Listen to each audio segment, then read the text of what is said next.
This is part 2 of a challenge run series I started back in August of last year. To understand the context of what I'm doing, please watch part 1 of this series right here. So, where were we? Ah yes, getting drunk. After getting so far my previous run through, to feel defeat so damn close to the end of the game was heartbreaking.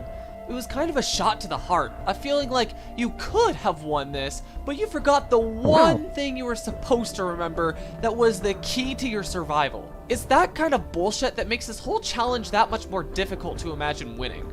The thing was, I knew I could do it.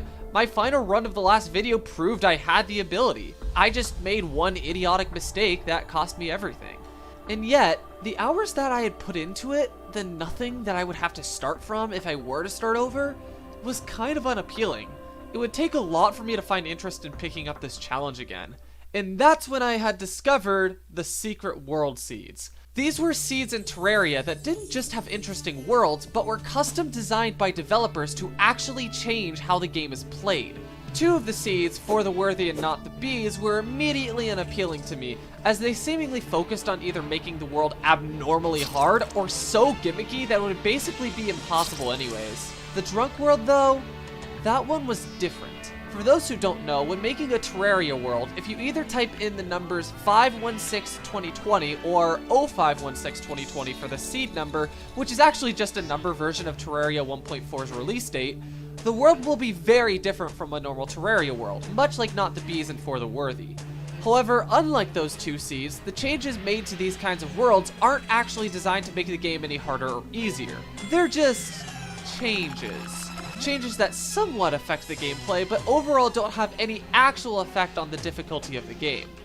Drunk worlds have all sorts of weird gimmicks. Firstly, both the Corruption and the Crimson spawn in the world, on opposite sides of the map. In addition, both kinds of ores spawn alongside their alternates. You are guaranteed to find both gold and platinum in one world. This is also true of the hard mode ores, which alternate when they spawn. The number of living trees is increased, for some reason. The layout of the underground granite and marble biomes are switched, for some reason. The snow biome is now on the same side as the jungle biome, for some reason. The dungeon is not on the surface, but instead found on the bottom of a dead, withered living tree, for some reason. You see why this world might have been seen as drunk for some people? By far the best part about the Drunk Worlds, though, the music. The soundtrack is replaced with the entire planned soundtrack with the cancelled Terraria spin-off, Terraria Otherworld. Listen to some of these songs. These are absolute bangers I can't even comprehend. Unfortunately, my first initial blind reactions to the Secret World seeds went unrecorded, but when I tried out the Drunk World, I started doing my normal playthrough routine. Surprisingly, it wasn't that different from normal. The only differences were the many living wood trees, having the party girl to start instead of the guide, and that amazing ass music. Frankly, it was kind of fun. I was actually enjoying my early game again. And suddenly, an idea hit. What if I can beat the game in a drunk world? If anything, it just makes things more interesting, and I probably wouldn't experience the differences from a normal game without going and beating the game anyways, so fuck it, why not? It wasn't just fuck it either. There were some playthrough things that significantly intrigued me about this. For one thing, having both the Crimson and the Corruption in one world was very appealing. There were a couple of items I couldn't craft in some playthroughs because they're normally exclusive to worlds with those items. This way, I could guarantee that I would be able to craft any item that Terraria has to offer me. Having the party girl at the start also had early selling benefits, because now I didn't have to wait for the merchant to spawn or make his house before I can start making some money. I also discovered with some experimentation that exploring the worlds in the very early game was far easier. The evil biomes had a tendency to spawn at the very edge of the world, though not always. The real benefit though was the extra living tree number. These places are gold mines for early wooden chests, which provide a lot of early game items like potions, weapons, bars, and torches. They also provided a lot of shelter at nighttime, meaning I had a lot higher of a chance to explore the entire world in one attempt, rather than stop at a harder biome like a Corruption or Crimson or a jungle. Of course, drunk worlds weren't without their problems. If I wanted to get full of any tier of armor, each tier was now twice as hard to focus on because its alternate would replace it at certain points. In addition, the ruined houses in Hell were a lot more difficult because they were now separated into 2 different spots. Having the snow and jungle on the same side of the map made the snow biomes far less good, as they often merged with the jungle, and the jungle has a higher spawning priority. That meant that sometimes there just flat out wasn't enough underground ice to go through. Another reason why I like large worlds, by the way. So now that I've gone over some pros and cons, what's the plan here? Well, my last run did very well, so my goal is to replicate last run's success, just with even more caution. The main focus of the early game is still preparation for the star cannon, meaning as soon as possible make a sky bridge and start collecting ammo. The idea goes like this: spawn in a world and as quickly as possible explore the entire surface and loot all surface chests. Then go on a mining mission to, as fast as possible, get full tier 4 armor. I can even choose which one is better based off of which one is more common. At some point around this time, I'd start my sky bridge at the highest point of my map. After the mining mission is done, I'd go on to the Eye of Cthulhu and Brain of Cthulhu. By now, I'd probably have a good enough pickaxe to dig elevators around my evil biomes. I'd then stop by Skeletron in the dungeon to pick up at least a shadow key, and then make a trip to Hell to mine up the Hellstone and get some Hell equipment. After that, I'd be all prepared once I finished digging out the underground path and the elevators, and was satisfied with the number of fallen stars I had. One last thing before I start. I named all my characters after Danganronpa characters. Make of that what you will. I sorta made it into a game where I'd play through the entire cast. Anyways, my first actual attempt at a drunk world that made it anywhere close to far was on my 6th attempt. Now why does that sound familiar? Now, you may be wondering, why did you die so often? Well, simply put, in the beginning of each run, I'm far more reckless. Both because I'm impatient and want to get to the late game as fast as possible, and also because the penalty for an early game death is far less painful than a late game death. I figured if I could speedrun my way through the early game, then I could focus my energy on surviving the late game's bullshit a lot more reliably. Anyways, my 6th run of the game had a strong start. I didn't even need to go mining once before I had to make full tier 2 of armor, meaning that exploring the world took no effort at all. After enough time, I destroyed both the Eye and Brain of Cthulhu as well. Now, if you're wondering why I'm fighting the Brain of Cthulhu and not the Eater of Worlds, the big reason is that the Brain gives access to Crimson items, which gives me slightly better stats all around. I also wanted to make sure that I got the Panic Necklace out of the Crimson and the Band of Star Power out of the Corruption, but it wasn't the biggest deal if I didn't get one of them. The rest of the run went smoothly, with very little to report. Digging the tunnels took forever as always, Skeletron and the dungeon were passed through quietly, and nothing notable really happened. I will say that when I inevitably summoned the Wall of Flesh, I fully expected the boss to spawn on the other side of the screen, but oh fuck it didn't. Thankfully, I had just taken a water walking potion, just in case something went wrong, otherwise all that prep would have been for nothing. In a drunk world, it's randomly decided which underground evil biome you get, and Kaito's ended up spawning with Crimson. The new Crimson spawned to my right, and as I was digging a hole to contain it, a goblin army happened to spawn. Oh no. Oh no. As you might have guessed, I was very unprepared for this. The only difference between a hard mode and a normal goblin army is a summoner that spawns really tough enemies. The good news is that, like with the pirates, damage to the army is cumulative, meaning that I could always just leave and come back later to deal with it and I wouldn't lose any progress on defeating it.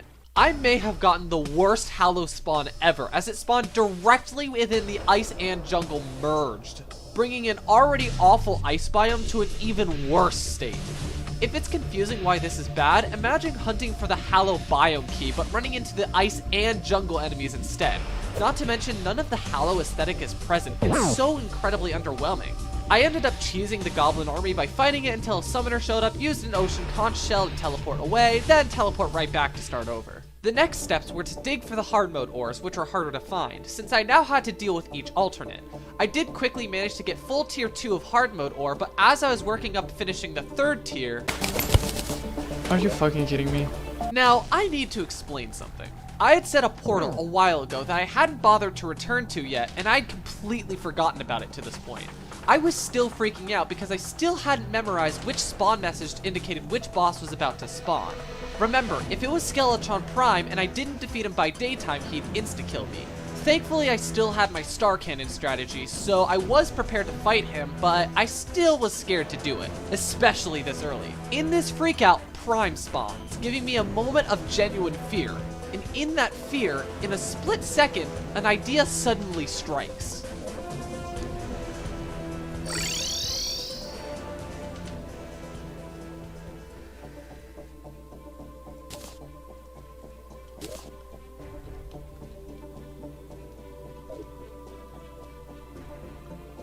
Is it gone?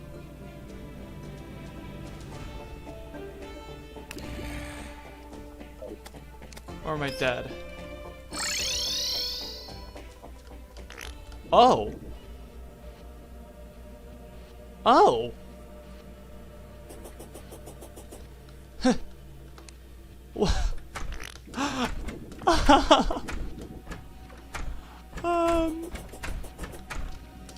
That was genius. As soon as I saw Skeletron Prime, I was like, wait a second. And then I immediately went through my portal. I was like, could that work? So yeah, this entire time, it was possible to bypass a boss spawning on its own before you were ready. I wonder how many of you were screaming about that in the comments in the previous video. You have no idea how much this fact changed things. Now, I didn't need to rely on good RNG to survive a run. Now I could take my time and fight Skeletron Prime when I was ready to. Suffice it to say, this gave me more time to finish mining out the last few ores I needed. I decided that mining in the biomes that also gave the souls of night or light would be a good strategy. Oh. Okay, can I just talk about this for a sec? How the fuck was I supposed to see that? How in the fuck was I supposed to see this? Is this game designed for me to be constantly drinking Danger Sense potions 24/7 like it's a personality or some shit? Forget its visibility, I'm wearing a lot of good armor and this shit still one-shots me. Hell, it one-shot 1 1/4 of me. How fucking dumb is it that you can sink hours into something like this and suddenly get fucking destroyed at random?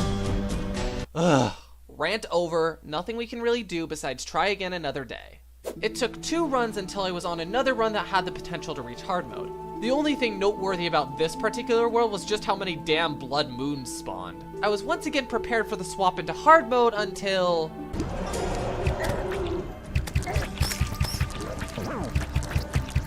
Yeah, for whatever reason, I completely forget how the Wall of Flesh spawns and what criteria dictates which side it spawns on.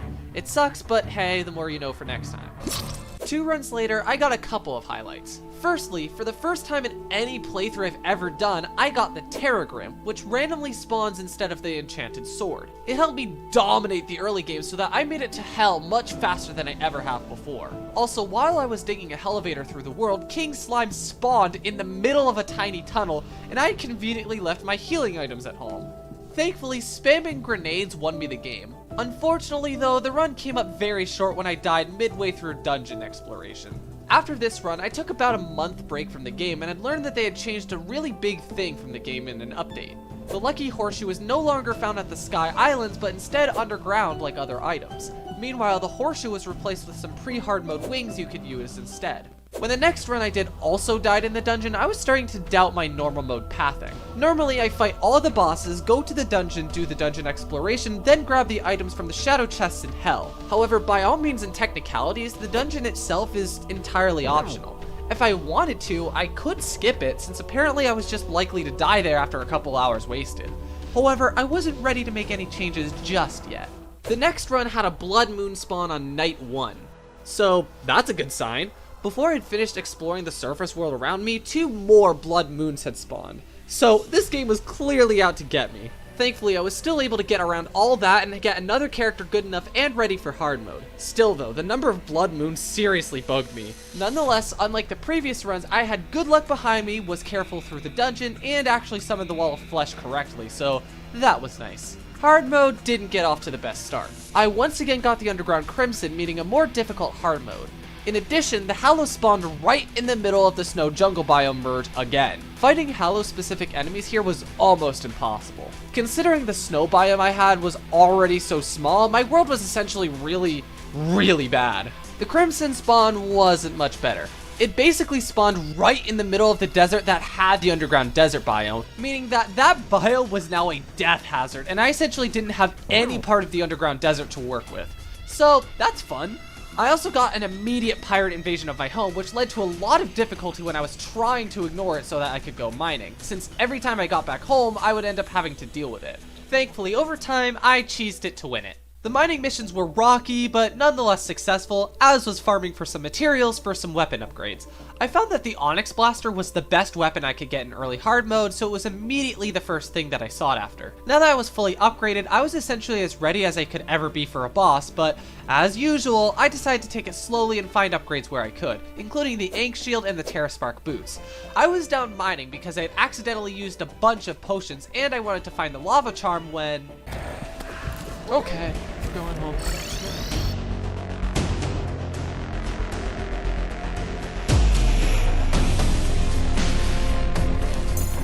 Whoa! That might be the only time I will ever survive on exactly 1 health. Meanwhile, later, as I was attempting to find some items for the Ink Shield, I got the Destroyer to spawn. Also, it was a blood moon, because of course. Unlike Skeletron Prime, teleporting far away didn't despawn the boss, meaning I had to fight it, or use my enchanted sundial to skip straight to daytime. Thankfully, unlike Prime, it does not insta-kill us in daytime, but instead just despawns. This meant I could take more time to prepare for, well, I don't really know at this point, I guess my mental preparedness. It didn't help that 2 days later, another pirate invasion spawned. I swear, this character is cursed. At this point, I had the Ink Shield, but I was still lacking in some of the items for the Terraspark boots, specifically the ice skates. Now, remember when I said that my ice biome sucked? Well, that's where this problem lies. Going underground is mega dangerous, as not only is half of it overrun with the underground jungle, but the underground hallow as well. I tried fishing for the Boreal crate, which had a chance to spawn them, but after literal hours of no luck, I decided to search underground. And that's when... I hope you guys understand how fucking frustrating this challenge is. Sometimes, no matter how much I prepare, I die from the most bullshit things. This is now the 3rd time I've died to an impossible to spot dynamite trap, and I flat out don't even know what I could have done to prevent it. I don't even know if a Danger Sense potion would have helped me here. It doesn't help that the next run died literally the exact same way. I do know one thing for sure though, these Terraspark boots are way too much risk for the effort. What do they even provide? I suppose lava protection, but once I'm in boss rush mode, that kind of thing is irrelevant. Fuck it, we're no longer going for the Terraspark boots now. Another thing I was beginning to realize, if I had a plan to bypass the early spawning of bosses like Skeletron Prime, then technically I could take my time to prepare myself properly with those fights. That theoretical time limit I'd found myself stuck to after my very first run was basically non-existent anymore. If you recall, one of the big concerns with the early hard mode was not doing enough damage to Skeletron Prime in time, which was the entire reason I even made the Star Cannon strategy in the first place. But now that I had a way to bypass that entirely, I had to think to myself, was the Star Cannon strat actually worth it? The only reason I went for it was to make sure I had a weapon that dealt enough damage to Skeletron Prime by morning. But given enough time preparing, there were plenty of hard mode weapons that could do that job, and probably better than the Star Cannon. The stars leaving the gun go fairly slowly, and every time I've used them, they tend to miss pretty often. Similarly, they couldn't go downwards through platforms, meaning if a boss is below me, I wouldn't be able to hit them. On top of all that, the effort that goes into collecting the ammo for the Star Cannon is absolutely not worth it. It required me to spend days building a sky bridge, and then each night sacrificing 8 minutes at a time to collect stars. After all this, I realized that the amount of time I could save by dropping the Star Cannon strat was a little too good to be true, so I did. Now the next few runs all resulted in very quick deaths, nothing to see here. I then started my next run and was on good pace. I had made it through the first 2 bosses no problem and had even defeated the Eater of Worlds for some extra loot. But before I made it to hard mode in the file, something spooky happened. Now, you may have noticed that for a while, my game had transitioned into its Halloween phase, which was because I was playing around Halloween at the time. This is why the next part is so spooky. I logged in on Halloween Day to continue my playthrough, only to find that several of my most recently lost characters had mysteriously revived. All 4 dead characters with their playtimes still intact, almost as though they had never died. For those who don't know, if a character is set to hardcore and then they die, they are instantly deleted and removed from the character selection screen upon leaving the world. The world itself does not go away, so for the purposes of the challenge, every dead character's world is instantly deleted when I start it over. And yet, despite this, both the characters and their respective worlds were back.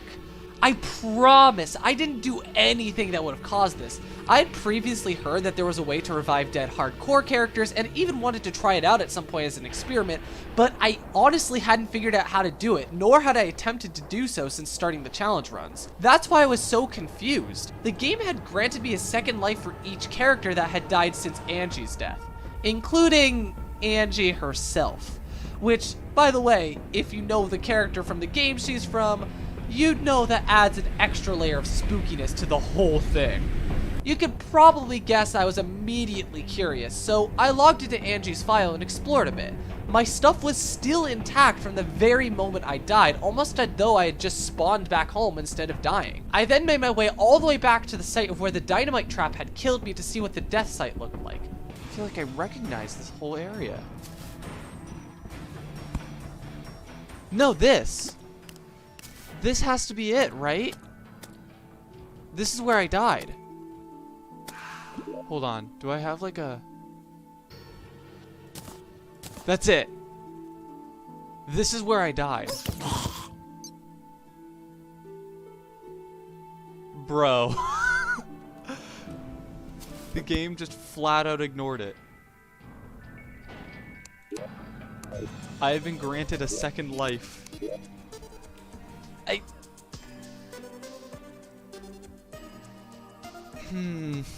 Now, obviously continuing this playthrough would have been cheating. I had died fair and square in that file, but you have no idea how badly I wanted to anyways. It takes hours to even make it to hard mode, and then you have all of hard mode to deal with after that. Skipping all that early game just to go straight to the interesting stuff was so tempting.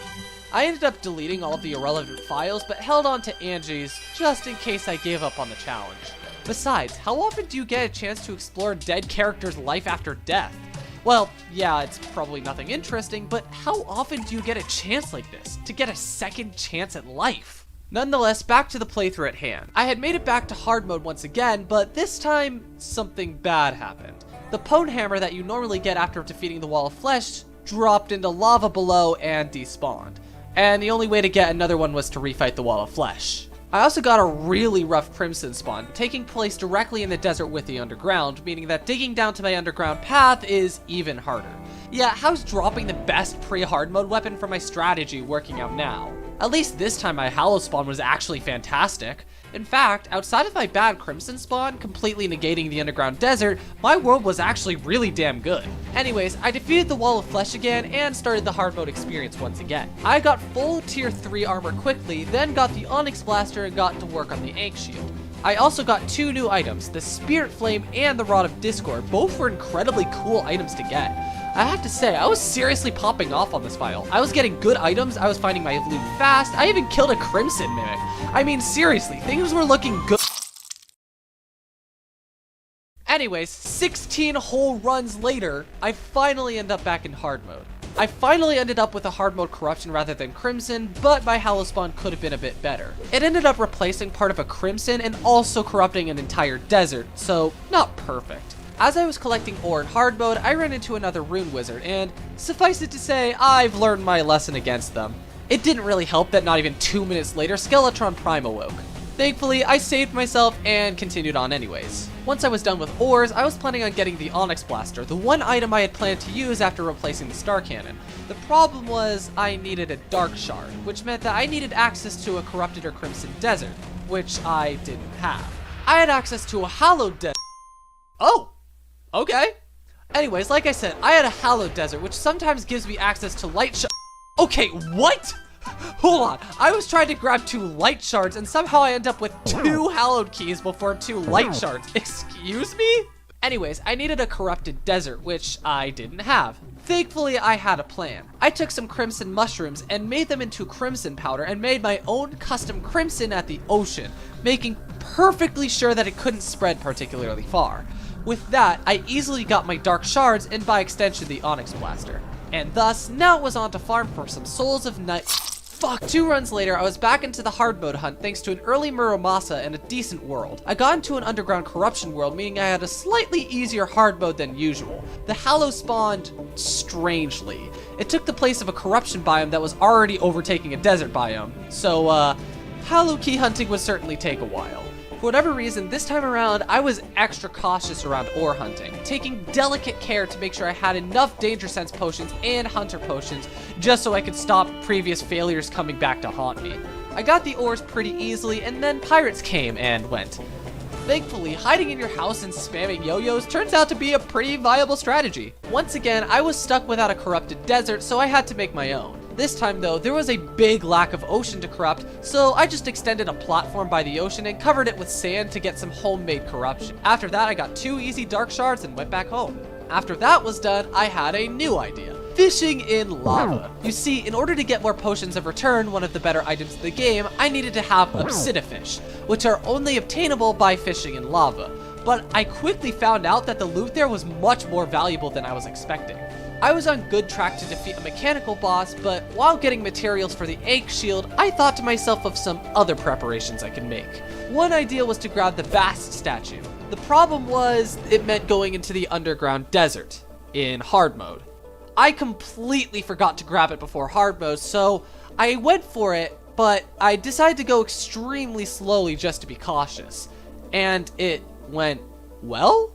Am I crazy, or is this playthrough going shockingly well? I had the Onyx Blaster, as much defense as possible, good equipment. What else was there? Now, granted, I didn't have the Ankh Shield yet, but it at best granted me 2 extra defense against the boss, and I wasn't too worried about dying to these bosses, just doing enough damage. So I figured I'd rather get it out of the way first. And for the sake of getting things out of the way, I decided to go with Prime.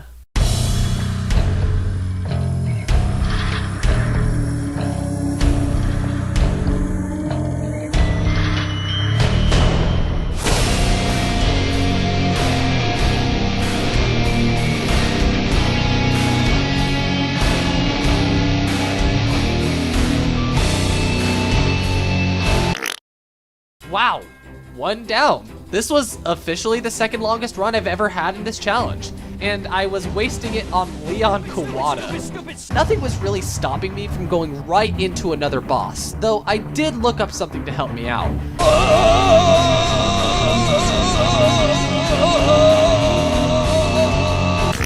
Yay, nice and easy. 2 down, 1 to go, nothing left to it. Let's fight. Twins have awoken. Alright, which one? So you're the one that sprays the orange shit. Oh god! Oh my god! I forgot about that.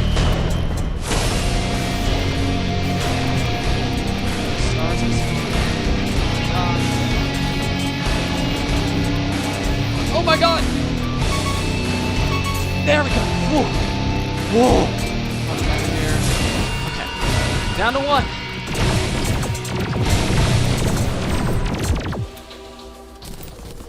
There we are. Okay, the jungle grows restless. So, despite the rocky fight, all 3 mechanical bosses are now dead. It was time for the next stage. Time to upgrade my equipment and take on the terrors of the jungle. But first, I actually wanted to defeat the 3 mechanical bosses each another time over. It turns out that the stuff that they drop was actually really good. Thankfully, with some upgraded gear, the bosses were just as easy as the last time, and I really had no problem. After all of this, I had chlorophyte armor, a chlorophyte sword, 500 health, a new gun. Things were looking really good. But before I went and fought Plantera, I decided to do the stupid thing and go for all of the biome keys. If you recall, these are the keys that take tons of hours to collect due to their absurdly bad drop rate. I figured that I'd rather get them out of the way before defeating bosses made things much harder in the overworld. The first 3 keys were simple enough, with the corruption key coming mere minutes after the desert one. That's the key. What the fuck? I just got the key. The next key, though, the Hallow, was going to be difficult. Since it was taking over a corruption, there were giant pits full of nothing, forcing many enemies to fall through and making themselves obnoxious to kill. I tried building a bridge over the holes, but enemies would just spawn beneath the bridges. My solution was to fill each hole with sand until there were no gaps big enough to spawn the enemy. And for the most part, this worked. This wasn't the end of the problems, though. It still took a while for me to get a key in this area, and I got it. But I got the desert key. Yeah, since this is also part desert, I was still capable of getting the desert key, even though I already have it. As I was flipping out about that stupid thing, I got another key within seconds. It was another desert key. Like, Actually, that's my 3rd desert key, and I wasn't even trying with the other 2. It doesn't help that extra biome keys are legitimately useless. They don't even sell for anything. It continued to take forever for another key, and the game did its best to both try to help and kill me by summoning a sandstorm, a solar eclipse, and several blood moons. Don't worry though, after all of that, I did end up with a key. It was another desert one! And then I kept searching for another 45 minutes or so. There it is! Holy God! Remember, since we're in a drunk world, we have to grab 6 total keys instead of the normal 5. Why did I decide to do this again? Fuck if I knew. Anyways, one goblin army later, we find ourselves in the Crimson, and after 2.5 hours, we finally get the key there too. One left, and suffice it to say, I went a little crazy during this hunt. Oh hi, it's a turtle. It's a living, oh no, it's not. It's a turtle. Look at that cute, oh, there's another turtle. Oh, something keeps happening to these turtles. Turtle? That's not a turtle, that's a herpling instead. I killed his brother too. I killed the 3rd one. Oh, I killed a family. That's 150 of them killed. Oh dear. What happened? You know, when you're hungry for a key, you kill 151 of them. Make that 152. Make that 153. Oh no. Oh my God. What even is this thing? It's a oh wait, a turtle showed up before I could explain it, and I had to put it down. Why'd you have to put it down, Jonah? I don't know, but his brother came along, and I had to put it down too. Oh, there's a frog. Hello, sir. You can fall. It fell into water. All right, I'll kill this piranha. There you go. You're safe, frog. I'll kill this other guy. Oh wait, where'd it go? It's gone. I did not kill it. It just disappeared. To be fair, there was a giant pit next to it that I may have dug earlier. Oh no. I didn't push it. Hey buddy, I want to touch you with my claymore. Oh. This tortoise is named Turt, and he's no longer named Turt. Why is he no longer named Turt? What happened? Well, you don't really need a name if you don't really exist. Doesn't he exist? Well, how should I put it? Let me kill this other tortoise to figure it out. Every time I murder something, I'm just gonna make a sound just so you get a feel of how often I kill things right now. Yeah, sure. Beep, beep, beep, beep. Oh. Oh hey, there's a tortoise. It met my claymore. What did it do? Well, I think it cracked under pressure. You know, if you know what I mean. Yo, that's pretty neat. There's 2 turtles. There's 1 turtle. There's no turtle. Not yet. Now there's no turtles. Sounds like a nursery rhyme. There's 2 turtles, then something happened. Now there's 1 turtle. Then something happened. There's no turtles, what could have happened? I think there's a problem with this jungle. The animals keep dying. We're not quite sure what's happening, but there's a guy on the scene who's investigating it, but he's been there a long time. We hope the man on the scene is okay. He's in a very dangerous environment. And I'm pretty sure he has a very solid weapon as well, so hopefully he's doing okay in these harsh environments that's killing all of these animals. We gave him this thing called a claymore. On an entirely separate note, the new research has found that the animals may be dying to a claymore. Must be a sentient claymore running around killing. Absolutely. I'm sorry, I'm hearing this controversial report right now. Why are people suspecting the man on the scene as the actual killer? Just because he happens to have a claymore and the weapon of use against all of the enemies happens to be the exact same claymore that he happens to be wielding in his hand does not just guarantee that he is a culprit. But eventually, I got it! I got it! I got it! Yo. Oh my god, the game is on! Now, one has to realize just how overpowered I felt right now. I'd survived a hard mode sandstorm, a solar eclipse, several blood moons, and hours upon hours of endless jungle enemy fighting, and had come out fine. Not to mention the next boss, Plantera, was not one I was particularly scared of. I remember it being a pushover in every playthrough I've tried, so with minimal preparation, I jumped right in. You're starting to push near 300. Yeah, I see that. Oh, heart, give me that. Ow. You are below 300. Okay. I healed. I have a countdown now on my left side. That should go down relatively quickly. I have a couple of things to lower the number. Once that's down, I can heal again. But I don't think it's gonna matter. There we go. Easy money. Though it wasn't completely without risk, we've defeated Plantera. Wait, where's the temple key? I'm supposed to get that, aren't I? Hold up. Did I just fuck up? Hold on. Unicorn, lead me to victory. There it is. Whew. Good thing you double checked. I dropped my... What? I dropped my teleporter back home. Ow, I'm low on health. This would be stupid if I died right there. There it is. Whew. Now it was time to use the keys I had spent so long getting. Admittedly, I was concerned. When I did this before, all of the biome chests in the dungeon were incredibly easy to access, but this time around there was no easy path through the chests. I'd essentially have to traverse through the entire dungeon again and deal with the hardest enemies so far. The desert chest was right at the start and immediately became my favorite item for a while because I got my cute little tiger minion with me again. This time around I named her Jackie because... I don't know, it felt good, I guess. After freaking out about other dungeon enemies, I then found an ice chest no problem. A paladin stopped my path forward for a bit, but camping and letting my new minions murder it proved to be no problem. After that, navigating through the dungeon ended up shockingly uneventful, with nothing to really stand in my way for the last 3 items. And just like that, I was on the home stretch once again. I had the overpowered items at my disposal, one of the easiest bosses at the ready. I was once again at a point where I could theoretically win the game if I played it safe enough. The jungle temple was next, and I made sure to use most of my potions for this. It turned out to be overkill as I took the dungeon slowly to avoid traps while Jackie murdered everything in her path. Another perk of the drunk world I found out was that the jungle temple was randomly larger for no discernible reason. Fitting, I suppose, though it did come with the benefit that only the top half of the dungeon actually had traps. The bottom half was just a walk in the park. The temple was so big, it was considered close enough to hell that enemies from hell started spawning. I got to the bottom and could see demons even, including voodoo demons. Wait, holy hell, wait! Oh my god.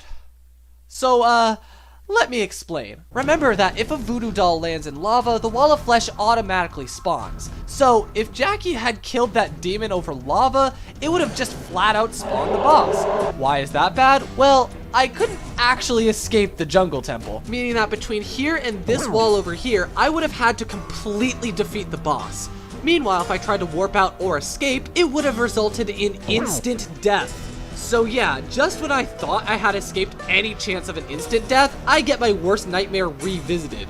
Needless to say, I made sure that my minion was well and gone before it could finish the job. Nonetheless, I found the golem's chamber and prepared to fight. And it was a pushover. Nothing he did really did any kind of damage, and any I took just recovered right back due to the vampire knives. Oh well, what can you do? Well, I guess you could fight him at least 20 more times. Yeah, I did go overkill on the loot here and got a lot of money in the process. At this rate, the only things left on my agenda were to upgrade my sword to the Terra Blade and start the endgame section of the challenge. To get the Terra Blade though, I needed a broken hero sword, only attainable by killing Mothrons, the mini-boss of the solar eclipse. Solar eclipses are definitely scary. Got it. Anyways, now I was as prepared as possible. I had my minions of choice, the weapons of choice, the armor of choice. There was no stalling. It was time for the lunatic cultist. Normally you fight the cultist right outside the entrance to the dungeon, but the dungeon entrance is, well, here. And let's just say I ain't fighting the cultist in here. So I dug a path straight up, and when the boss was summoned, I zoomed my way to the surface. And it actually worked. Where is he? There he is. What the fuck are you doing? Hello, sir. Which one? That one. Haha! Oh no, did someone attack the fake one and summon the dragon? Okay. Jackie, did you do that? Huh, no, I killed the fake one. I hit the fake one. That was me. That was my bad. You! Haha! Stop the dragon. Get back down here. Thank you. Ow! Ow! Ow! Ow! Ow! Killed him. Killed him. Now aliens were invading and victory was within reach. Once again, I had to decide which of the 4 pillars had the least useful loot, since I wouldn't have time to craft anything before the Moon Lord showed up. I set out on saving the mana weapons for last, since I had other weapons I planned on using in the fight instead, notably the gun, the knives, and the new giant flame sword thing, as well as whatever summoned guys I got from the summoning pillar. The Stardust pillar was interesting, because these little orbs that spawn have the potential to duplicate and multiply themselves. If you did, you could get a lot of easy kills by duplicating them and overriding harder enemies. However, I think I was a little too focused on this strategy because I ended up letting myself get hit while I was trying to get the strategy working. It was closer than I'd like, but eventually when I switched back to the vampire knives, I got my health back and the pillar was defeated. With 2 new minions at my disposal, I set off for the solar pillar and I started choking early. I wanted to use very specific potions for the fight, but while I was choosing the potions, I was also open for attack. So I retreated to the air where I was barraged by centipedes and I had to dip. Once I was more prepared and healed, I went back and had a far cleaner fight than before, mostly due to switching back to the vampire knives. I can't express enough just how overpowered this weapon is. The Vortex Pillar is usually fun because the enemies can invert your gravity and make you float in the air. Even without the vampire knives, I didn't really have any trouble here. Okay. And now, we're finally in the endgame. By defeating the final pillar, I summon the final boss shortly thereafter, meaning this is the final preparation. Right now, it's time to make my equipment as overpowered as possible, to make my weapons as powerful as possible, to make my potions ready, to get mentally prepared. This was it.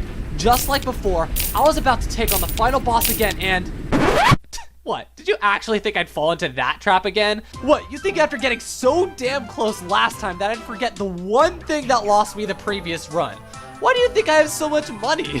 I was way too scared to spend it on anything just because of that moment. I don't have money! No! Now I know that I'll have enough money to last me through the fight.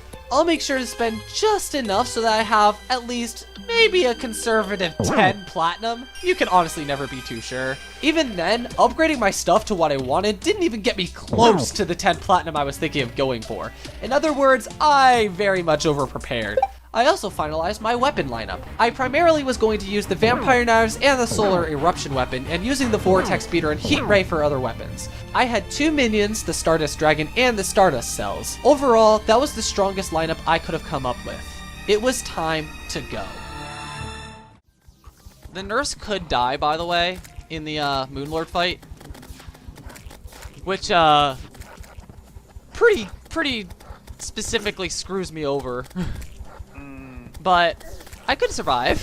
That's how Leon's gonna go, huh? Could be. Okay, I don't want to kill him yet. I think I want a moment to breathe before I run in and kill him. 10, 9, 8, 7, 6, 5, 4, 3, 2, 1. Fuck! Go! Okay. Oh shit, no, they killed it! Well, we're doing it. They killed it? They killed it. Here we go. Music's gone. This is it. This guy's kinda... Where is he? I have 600 health now. Here we go. Hello! Oh! Hello, guy. Alright, let's start off with some vampire knives. I gotta get this eye on the left. Let's go get this guy on the right. Oh, up here, maybe. All of the eyes are over there. I am taking some damage. Okay. Ow, something's draining. Okay. Yeah, the nurse isn't taking much damage, which is very good sign. God, he's so sexy, man. Look at him. Sexy beast. Sexy, man. Oh shit! Ow, I'm healing. I just pressed H. I'm healing at the nurse. There we go. Oh my god, that was not very much money at all. Oh wait, here's... Okay, now I think we have to defeat this thing. Oh my god, I'm gonna win! And Andrew, I'm gonna win! Leon's gonna fucking win! Andrew, I'm gonna win. I won. I just won.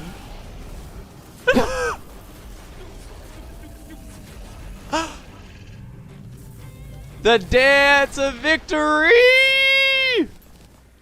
You know what else I got? A portal gun. Does this say you're gonna intend on killing yourself? Whee! And with that, my Terraria Hardcore Challenge has come to a close. If there's one thing that I've learned through the countless hours I spent attempting this challenge, it's this. I will never get tired of this game. Many people will criticize Terraria as just a 2D version of Minecraft. While there are certainly similarities, to me, I will always prefer Terraria just that slight bit more. Yeah, Minecraft may have the longer playtime, the more consistent updates, the endless servers and mods, but even then, I just can't get over that plain old vanilla Terraria. It just feels like every playthrough gives me something new, even if nothing's different. It's just an odd feeling that I can't really explain. But it does go to show just how special this game is to me. Besides, it's not like there's nothing left for me in this game. I haven't even tried Expert or Master Mode yet, or the other secret world seeds, or some combination of both. I have endless ideas for what I want to do in this game, and... Wait, is that another secret world seed?